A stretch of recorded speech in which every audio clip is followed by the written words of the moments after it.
Bhekisisa means to scrutinize in Zulu, which is a South African language. And we decided to take on that name because a Zulu patient will commonly go to a doctor and ask to be Bhekisisa. And that means the patient would like to be thoroughly checked out. And in our health journalism, we would like to thoroughly check out health issues, which is why we called Bhekisisa. Up until now, Bhekisisa has mainly been focusing on South Africa. We started in 2013 with support from the German government, and the aim was to critically report on health issues in South Africa. But now we've received more support from the Bill and Melinda Gates Foundation, and we're going to expand our focus to Africa.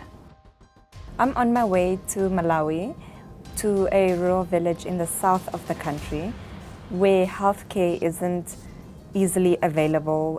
Their roads are really bad and just general infrastructure is difficult. We need to change the African narrative by telling our own stories.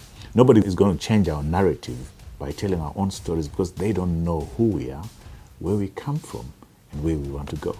Gift of the Givers, which is an organization that provides disaster relief around the world, has worked with a couple of chiefs in some of these villages where their healthcare isn't easily accessible, and they run bicycle ambulances. It's the chiefs who are in charge of it, and a Gift of the Givers come in with the medical care, and they use these bicycles to access people who are in deep rural areas. We will now have a strong focus on solutions-based journalism. And solutions-based journalism is a very specific type of journalism. It's not good news journalism. It is journalism that don't only focus on problems, but also on what can be done about them. I will look at how this project works, how it is implemented, so that if other people read the story, they will be able to know how they can implement a similar project in their areas if it is viable. A solutions-based story would be something that is really critical. You want to analyze and you want to contextualize. What are we seeing? What is the problem? Look at all aspects of the problem. Try to find out what actually is happening on the ground. Once you have all that background information, the next step is trying to find out what people are doing about it. I will also look at some of the challenges that they have faced in implementing this project, some of the mistakes that maybe they have made while implementing it and that they have learned from, because we don't only learn from people's successes, but we learn from their challenges and their mistakes as well. One of the things that we're going to do at Bhekisisa is to have different forms of storytelling, which we haven't had up until now.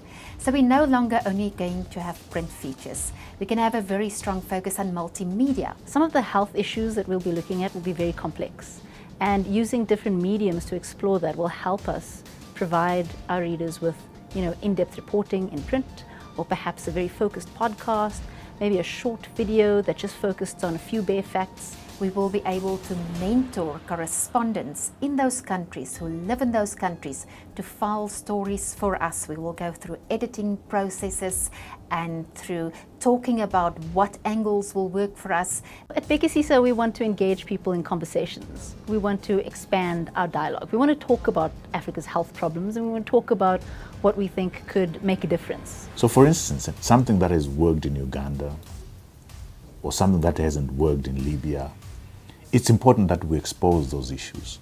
And it's through learning from those things that we avoid repeating mistakes, that we learn from best practice, and that the best ideas are surfaced using Bhekisisa for the whole continent to know what can work and what can't work.